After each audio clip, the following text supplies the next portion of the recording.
like to draw a giant capillary. You want me to write it, right? So here's this is an arteriole.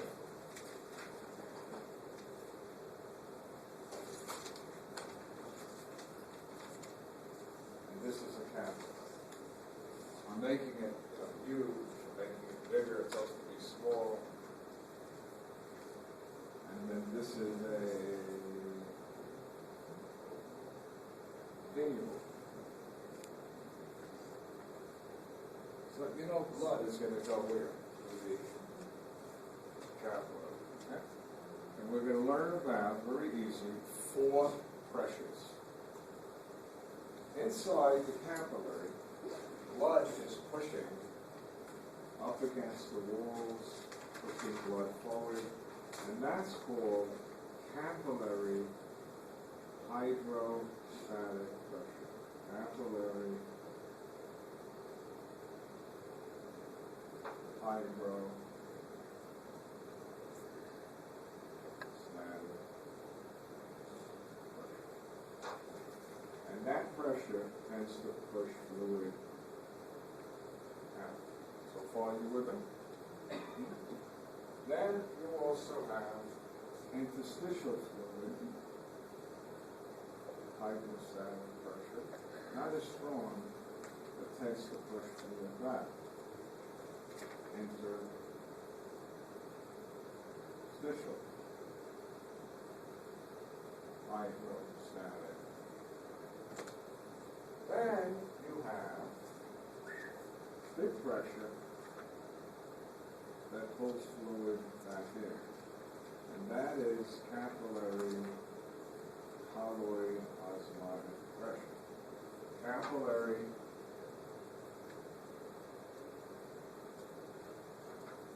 colloid, which the colloid happens to be albumin, osmotic pressure. It's what?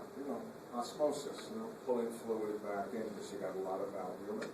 And then the last thing you have is interstitial fluid colloid osmotic pressure. Not as much, it's very small. There isn't much protein. This is much protein. Everybody with me on the 4?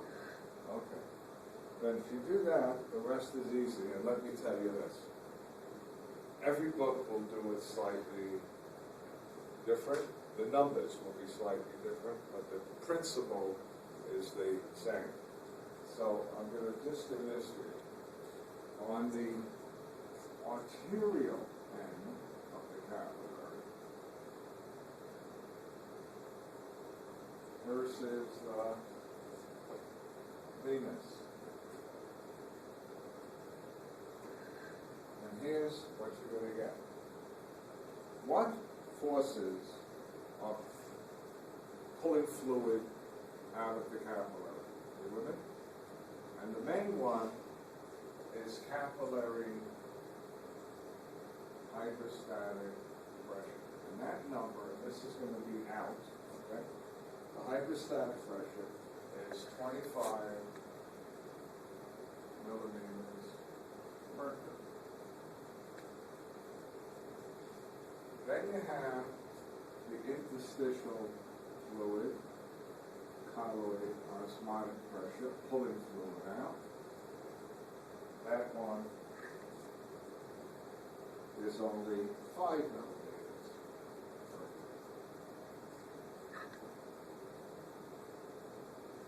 That gives you a total force of 30 millimeters mercury pushing fluid out. Everybody with me? What's pushing fluid in? Well, back in, you have the capillary colloid osmotic pressure pulling fluid back in. And that's 28 millimeters of mercury.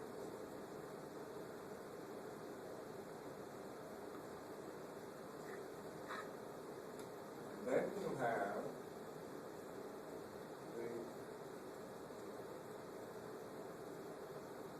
interstitial fluid, what? Hydrostatic pressure, right? So the interstitial fluid, hydrostatic pressure, surprise, surprise, is not a positive number.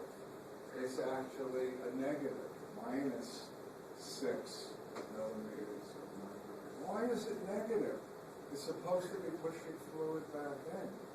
Because as fluid leaves, a lot of it gets pulled where? Into the lymph. And there's a little bit of a vacuum. So if it goes into the lymph, so you get a negative pressure. So that's going to be, when you get these two together, that's going to be 22 millimeters of mercury. Which way?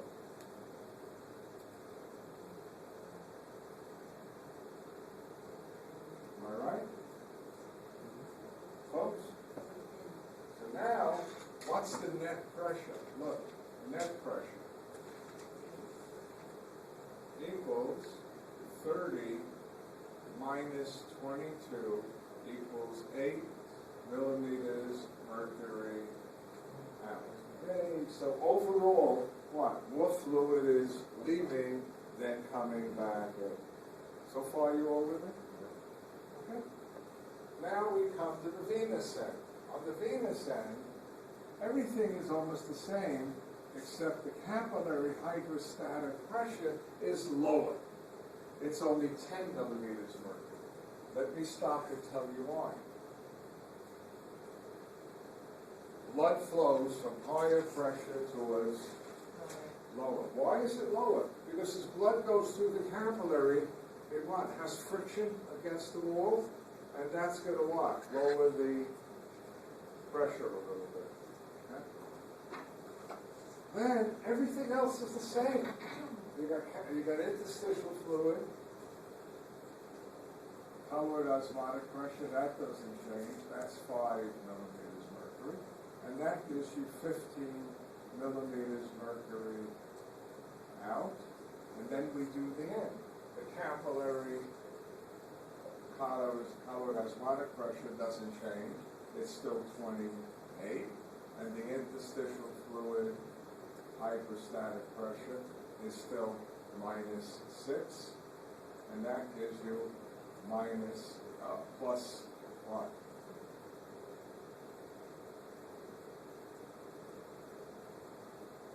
Did I do that right? 28 minus 6.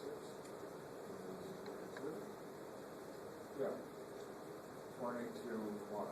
In. So what's the net pressure?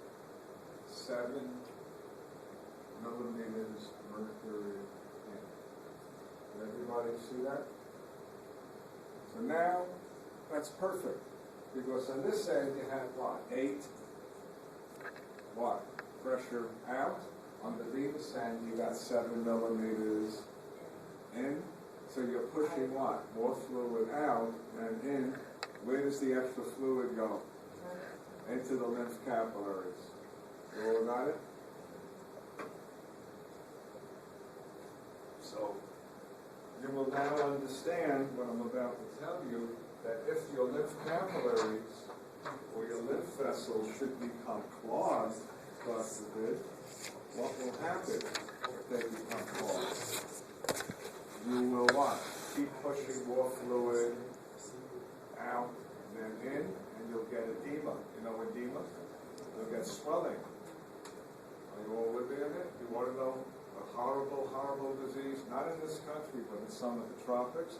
There's a disease called schistosomiasis. What the hell is that? Schisto.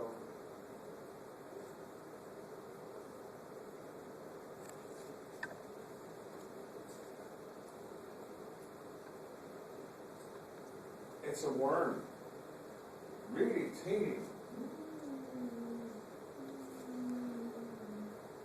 And it gets into your foot if you're walking in certain tropical waters. It burrows, and then it goes into your lymph vessels, and it multiplies like crazy.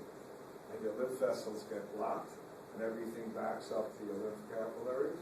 And the disease is called, named after Look, maybe one leg will have one leg will be my size and the other leg will be this size because you can't get the lymph out. What is it called? And if they're an animal, elephantiasis, because it looks like, and if you, I would love to take you to Washington